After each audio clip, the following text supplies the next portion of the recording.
I'm Julie Kohler, host of the White Picket Fence podcast. If you've read the opinion section of any newspaper lately, you've probably come across think pieces, panicking about falling marriage rates. They make sweeping claims that getting married will make you happier, healthier, and wealthier.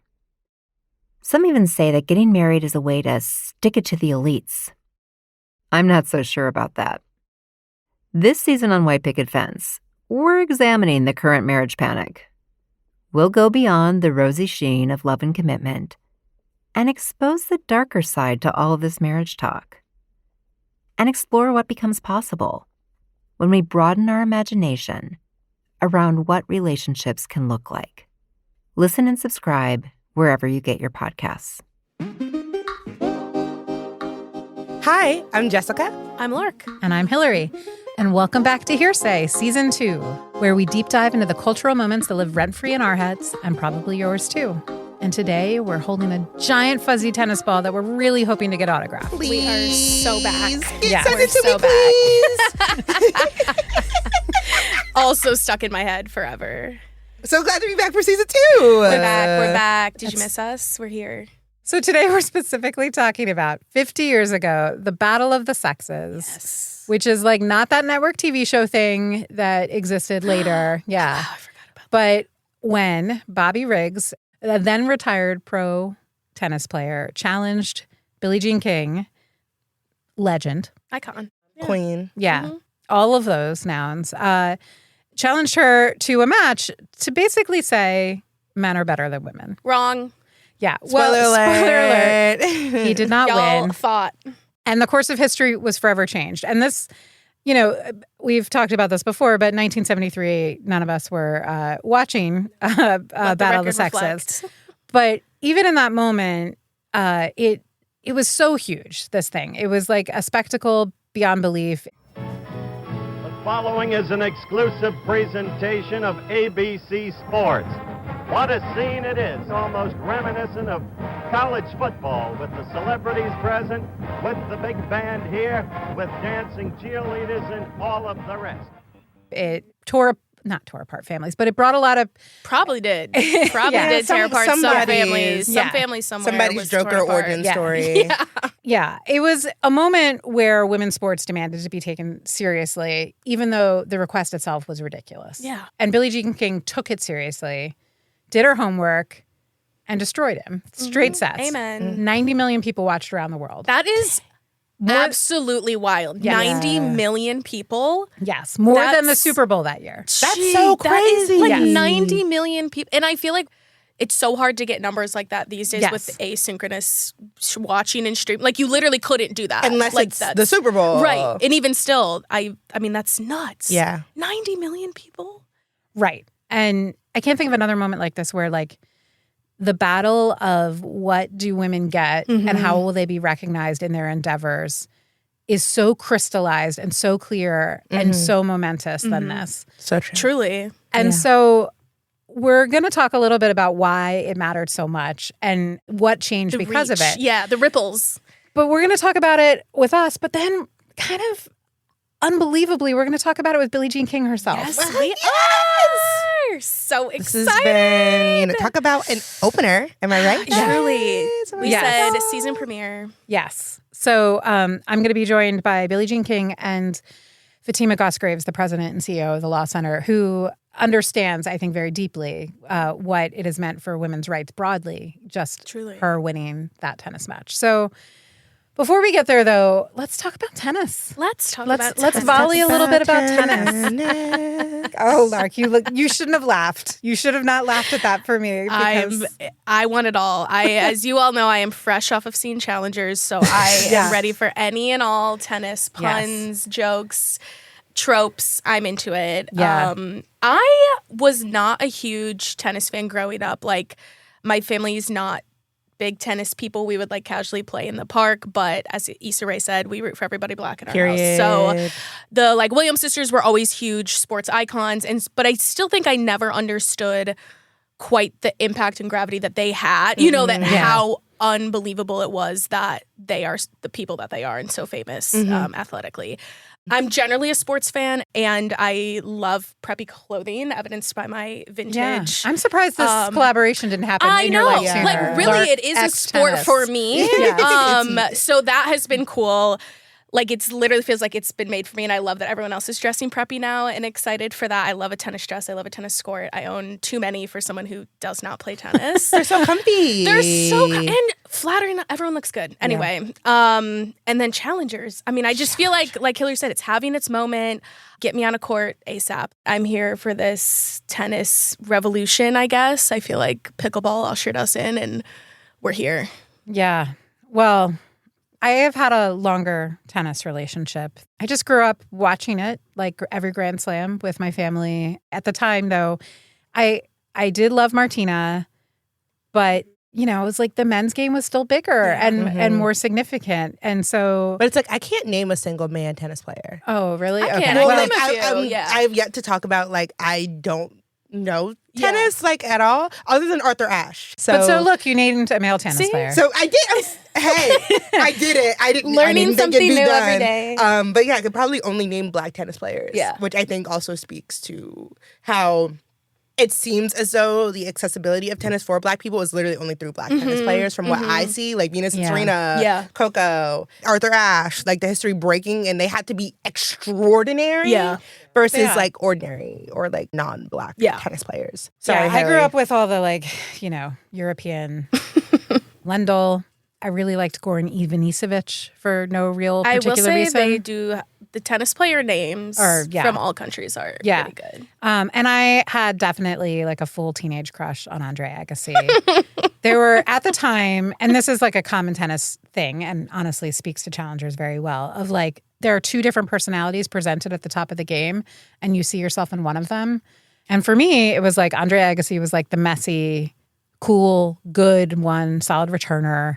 And Pete Sampras was like the robot perfectionist. And I was like bored of the robot perfectionist, and I liked the messy. And so like I've always been into tennis, but I was, the men's game was bigger for so long. And it really changed with Venus and Serena, like in particular. Though obviously before that, it changed with Billie Jean King, who created, the women's tour in the first place, that like the Women's Tennis Association did not exist without her. She created it. Which is wild. Yes. And all this stuff is that recent and new.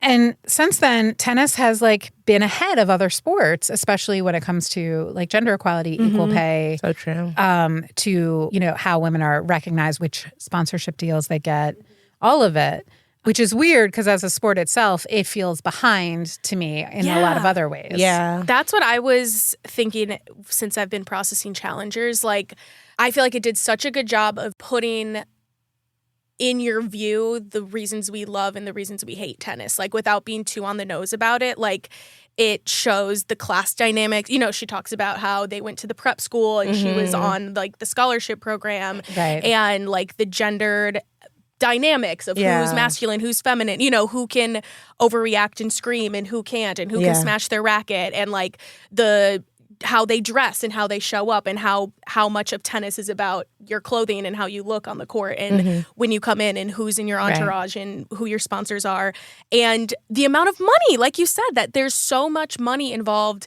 in the sport itself, which is rare, I feel like, for especially women athletes, but in all the other ways too. They made such a point to show how successful with endorsements Tashi and Art were, even though she had not had a professional career. That they still, she was equivalent in money value for sponsorships with him, and he's the reigning, pro. And especially them together. Right. Yeah. Like that, I think Spoiler. was like they just clocked it all in a way that... I don't think they literally have it in the trailer. Yeah. Well, I told you this. So we found out Hilary saw it without seeing the trailer. Oh, what? She said little information as possible. I thought she didn't look at tweets. Like, no, she literally didn't even see the trailer. Wow. I saw the tennis with like the ball thing like before I saw it. This is what it's nice but I didn't know what to be it meant. out of touch, y'all. To have a normal, healthy relationship with social media. Because the trailer That's what came that's out like before or during the strike. I can't remember. Long ago, yeah. And so like during the strike, like I've been waiting for this movie for so long because I was like, this trailer looks so good. And so after I saw Challengers, I have been looking for tennis lessons for me and my boyfriend. Correct. Because we saw it together. Yes. And I was like, no. Yeah, but what happens when one of you goes to serve and then like places your ball? Right. Sorry. Yeah, no, then I'm banging my racket. Then I'm freaking out. On the ground. Yeah. Clearly, it showed the importance of expressing anger, which I think we do need to normalize more in society, especially for women. Right, gets so her the famous scream. Serena. Yeah, like I love that they put that in there, Tashi's scream on the court and off, because Serena famously has been unduly punished for her, quote, anger when men are literally smashing rackets, flipping benches. John McEnroe is now like the head of, he's like the chief commentator for all, which like tennis, comical, right? And yet was unable to control himself ever. So part of what I'm excited to talk to Billie Jean King about is we talk all the time, I guess, about how pop culture can be a mirror for society, but I can't think of like a more clear mirror than women's sports and the rest of society. What we're paid, how we're treated, how we're policed, how we're able to succeed or not. And so I think that as someone who's been in this fight, been leading it for so long, I'm excited to see what she's seen today. Right. Yeah. With women's basketball, with women's soccer, with women's hockey. There's so much happening.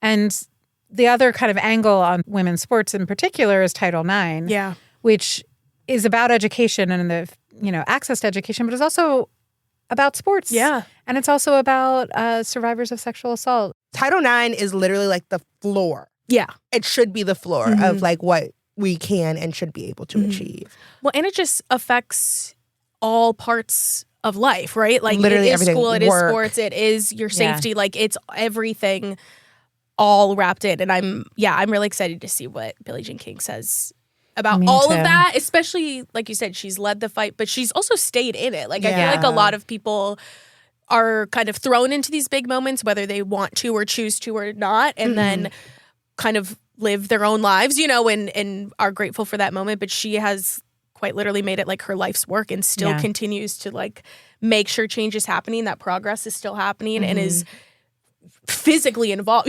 She's at she's the very hockey much game. taking She's advantage at, of like the position she has. It's really just incredible to see. There are not many people doing it like her. No.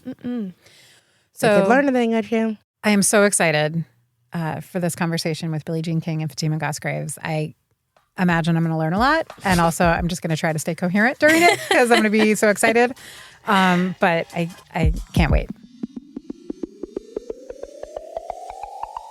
I'm thrilled to be joined by two incredible advocates and leaders to talk about women's sports and tennis in particular, and its long legacy of breaking barriers for how society views women. First, let me introduce and say hi to Fatima Gosgraves, President and CEO of the National Women's Law Center, who is not just an incredible lawyer, but also a policy expert, a parent, and if rumors are true, a really good tennis player in her own right. Thanks for joining us on Hearsay today, Fatima. I'm so glad to be here. I do not want you to put big rumors out there about me being excellent at tennis. I play.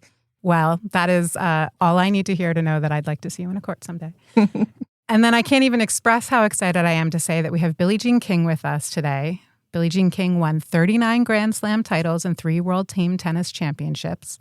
She founded the Women's Sports Foundation, which just celebrated its 50th anniversary, as well as the Women's Tennis Association. She was the first female athlete to receive the Presidential Medal of Freedom. She founded the Billie Jean King Foundation and is part of the ownership groups of the Los Angeles Dodgers and Angel City FC, and is on the advisory board of the Professional Women's Hockey League. She's also a New York Times bestselling author, and I totally recommend that everyone read her incredible biography, All In. Welcome to Hearsay, Billie Jean. Hello, how are you? Hi, Hilary. Hi, thank you for being here. Thanks for having me. This is great. I love the National Women's Law Center anyway so much. The Women's Sports Foundation has worked with the National Women's Law Center almost 50 years, really, as long as they've been around. I think, aren't you about 50 or 51 years old, too? You're right in that wheelhouse, I think. Yeah, this is our 52nd year. Right. See, it's about the same. I knew that because what happened is back when Title IX was passed in 1972, we had an 800 hotline, in those days before we had social media and everything. And they would call us. I said that we have to have lawyers. We have to have people that know the law. And is there any women's organization? And then Marsha Greenberger and Nancy Campbell, I think they're the co-founders of the National Women's Law Center. We met with them. And every time we have anything to do with Title IX or any legal things to do with women's sports and girls' sports, we go right to the National Women's Law Center.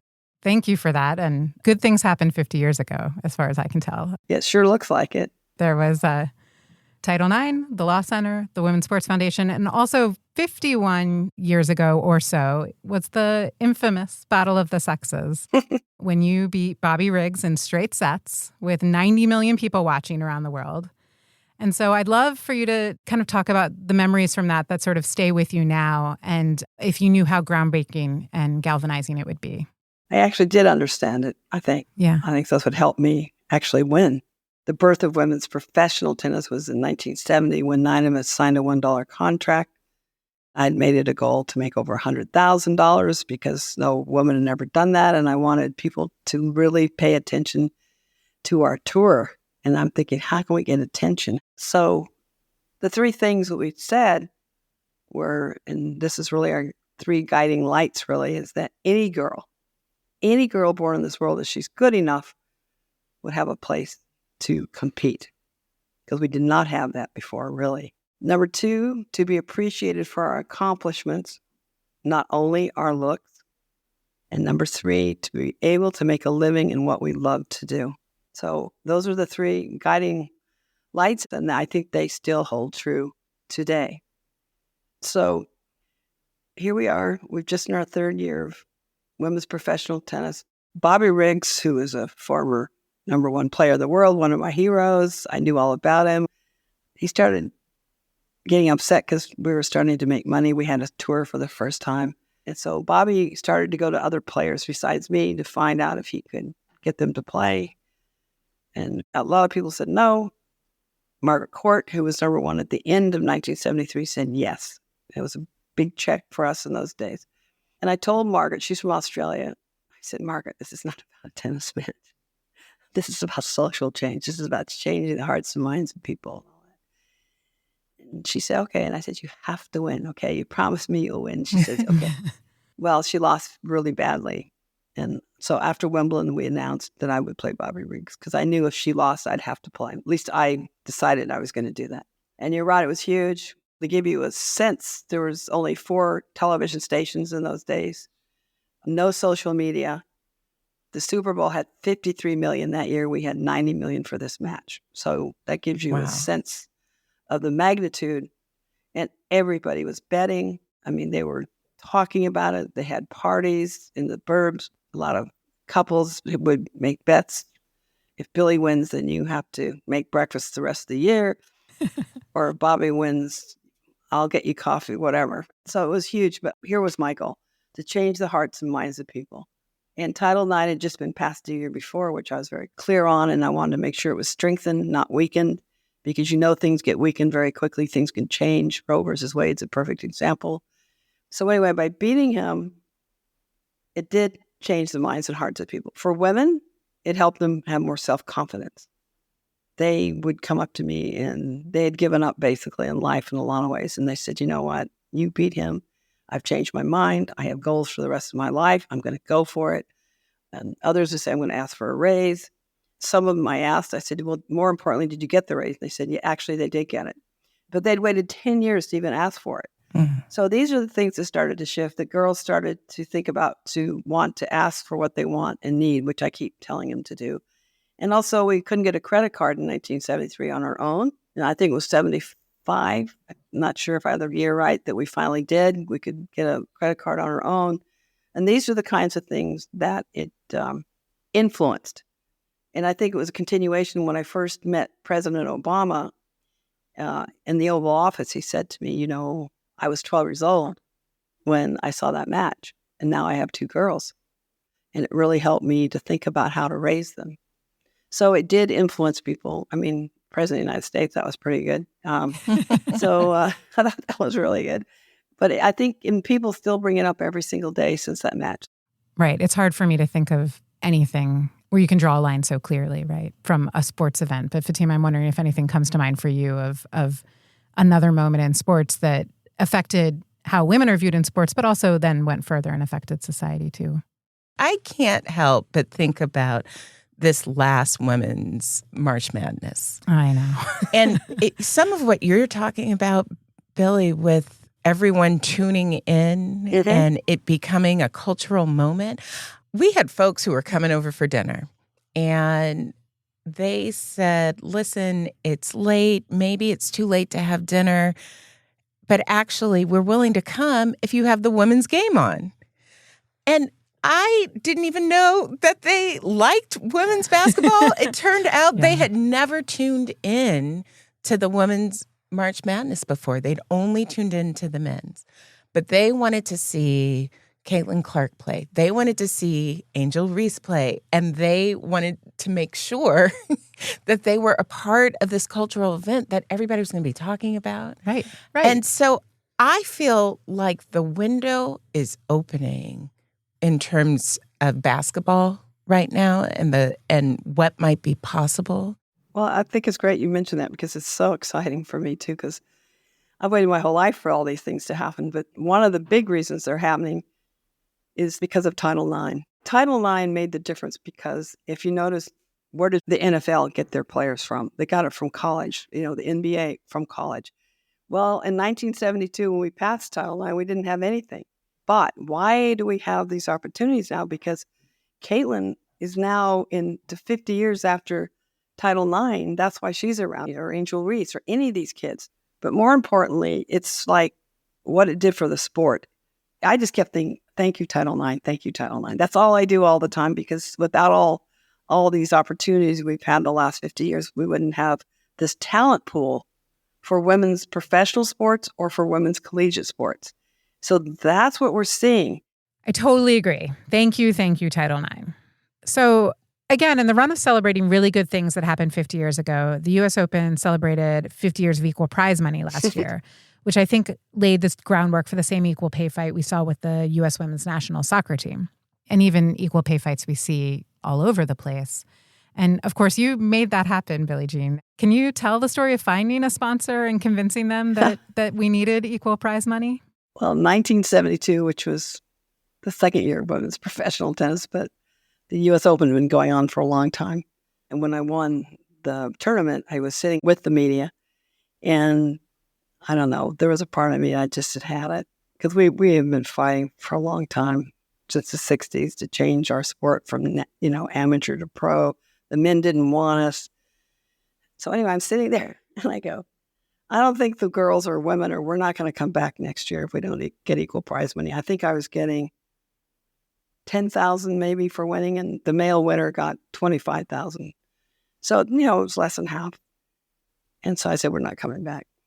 And then I'm thinking to myself, oh, Billie, you really did blow this, because I haven't even talked to the women yet. I always talk to them first. So afterwards, I went and talked to them. They said, okay, we'll go with you on that. And I went, you will? And they said, yes. So by this time, I've already owned tournaments with my former husband, Larry. So we started owning tournaments or doing exhibitions or whatever in 1968. And so I thought to myself, I have relationships with different sponsors and different companies and everything. So I'm going to go talk to everybody.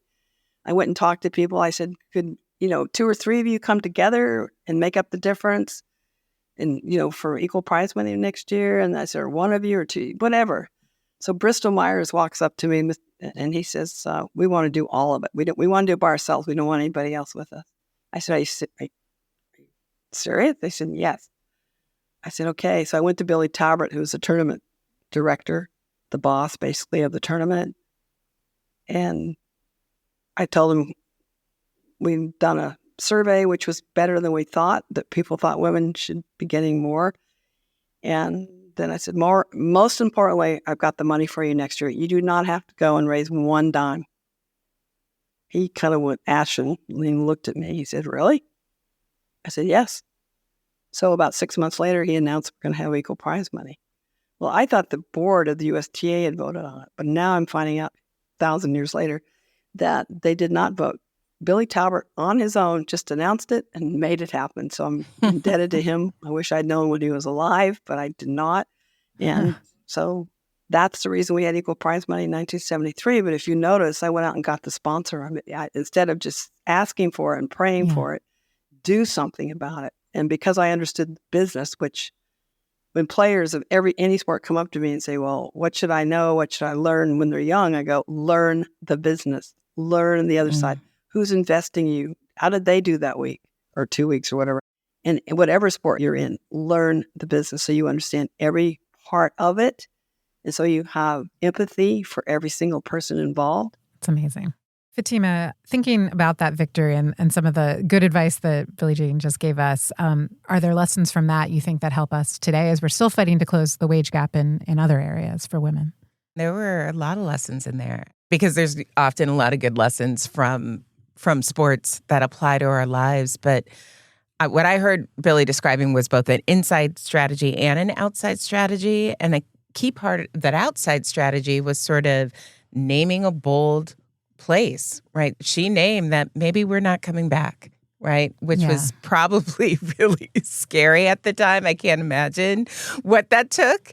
But having something bold outside that people might be willing to rally around. Sometimes you need to lead the huge rallying charge and have the masses with you on that, or sometimes you just need the right set of folks to be aligned on that.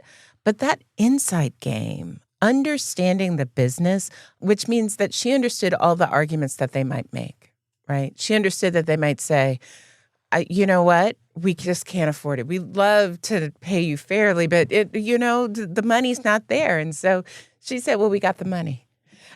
So I'm inspired by that because when I think about the range of campaigns we're waging around equal pay, there is a huge cultural component where people are aligning around things that seem big and bold and maybe scary.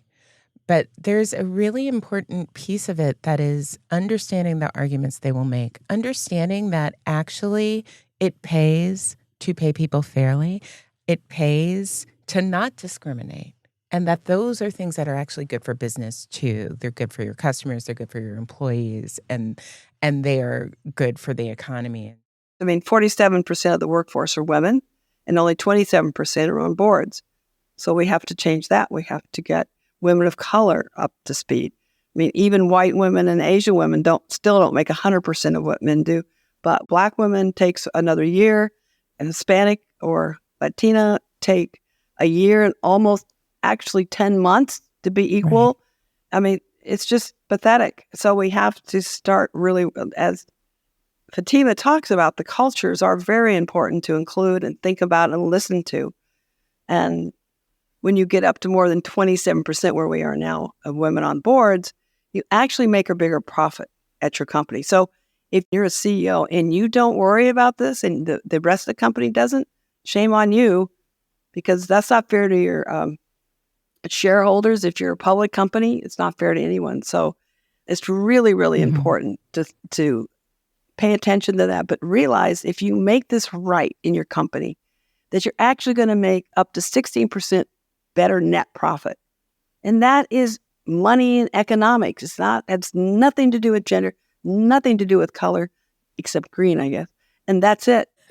Exactly. So I wanted to give Fatima a chance to talk about kind of where we are in the fight for Title IX now, 50 years later. And you even, Fatima, recently testified in the House of Representatives about its protections and the opportunities it provides for girls in school and athletics, but even past that. And another piece of Title IX is that we have been fighting for inclusion for trans girls in sports and for their equal education and opportunities as well. But it hasn't always been easy going lately, I think, with that. And that's part of what you were testifying about.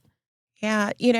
So in December, I had the chance, although I don't want to say it was the pleasure, I don't know if it was, to testify about Title IX. And the first thing I want to say is I did talk really broadly about its scope, its purpose, and the range of things that I thought Congress should be focused on if they wanted to focus on Title IX. They needed to be thinking about still equal chances to play. They needed to be thinking about students who are survivors of harassment. And they needed to be thinking about students who are pregnant and parenting. I had a long list. The hearing, though, became probably more of a forum to put out a lot of really nasty and maybe unfair stereotypes about transgender young people.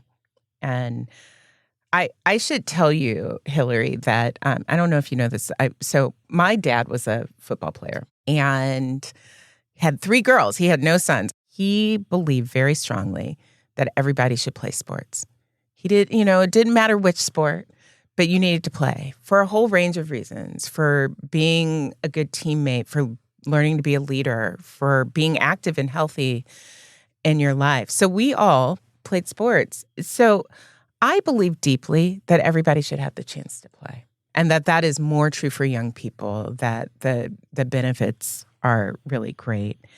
And I think this debate around trans inclusion in sports, it feels like bullying. It feels like bullying a very small part of the population that are under a lot of threat right now, bullying them out of the chance to play, out of the chance to be a leader in this way, out of the chance to have many of those healthy outcomes. And so I feel pretty strongly about it. I think even if I wasn't at the National Women's Law Center, I would feel strongly about it because I feel like it's unfair. But what I also am clear about is that Title IX and the legal interpretations we have consistently been able to win in court, they also say trans kids should have a chance to play. For history's sake, please go and read the 37 words Title IX. It's really simple. It really was originally there, not for women's sports. It was there for quotas in the classroom. And Fatima, if I'm wrong, please correct me because I like to learn. But my understanding was it was to do with quotas in the classroom. If you wanted to go to Harvard and get your medical degree, they only allowed 5% of the class to be women. Yeah. And so in those 37 words, you'll see the word activity. And the co-writers, and people should know, is Patsy Mink. Congresswoman Patsy Mink was considered the mother of Title IX. I knew Senator Birch Bayh from Indiana. He was one of my heroes. And he told me this because I didn't have the opportunity to meet Congresswoman Mink. But I had time with Congressman. And he said, Billie, see that word activity? Well, as one of the co-authors, I can tell you right now, we weren't sure if we're going to put it in or take it out. We kept putting it in, take it out, put it in, take it out. He says, I am so thrilled that we left it in. Because if we hadn't left that in, women still probably would not be getting sports scholarships. So you look back and you look at these opportunities or lack thereof or things. Can you imagine?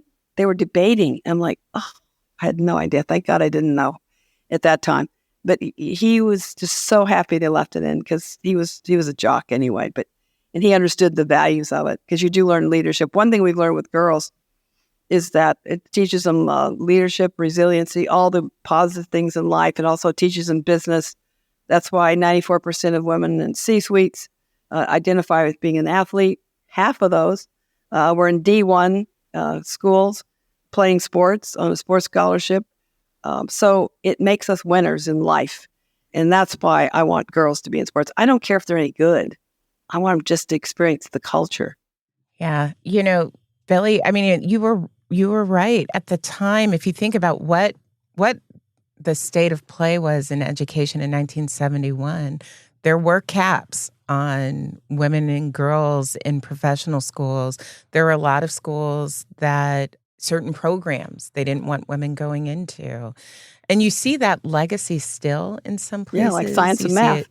That's right. In science, in math, in assumptions that we hold about what fields women might go into. And so, the work of Title IX, I feel like, is a journey over time that we can't sit back and say, it's done.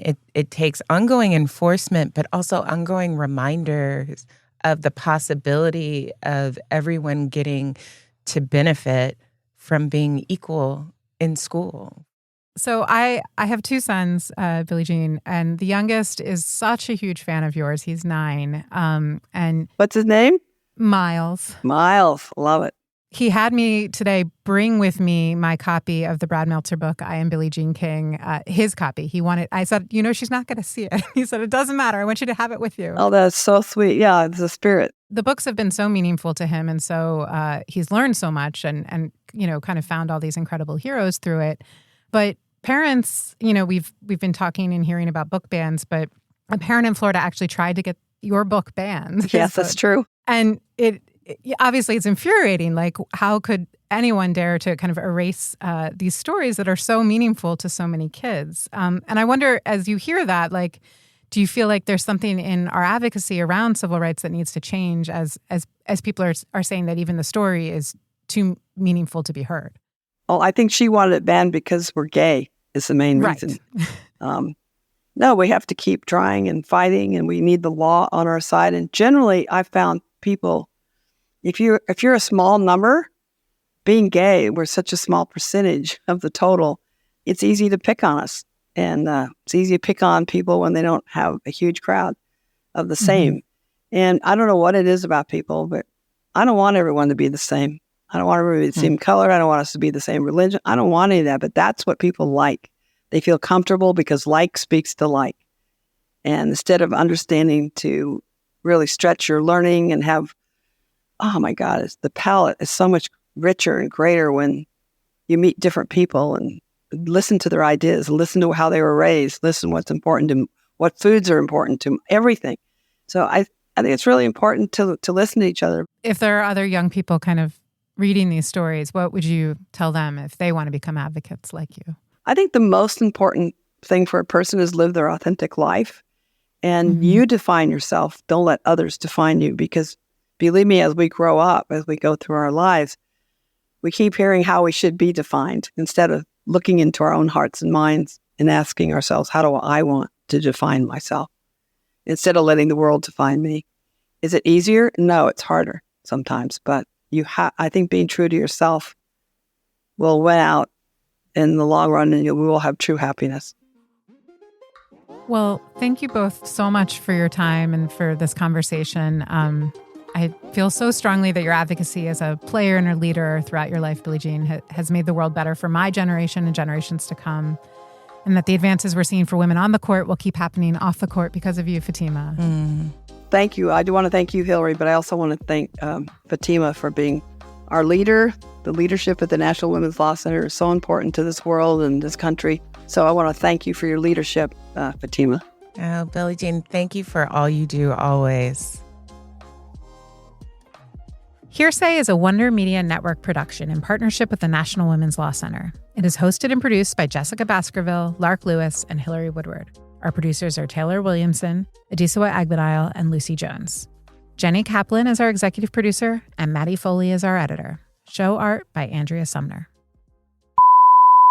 What is with this mullet cut, Hilary? The hair, that was his thing. Wait, you're Googling Andrea? Yeah, because I told you I didn't know any of these people. That was his thing. Wait, he's just straight bald now, though. Yeah. Yeah. But it works for him.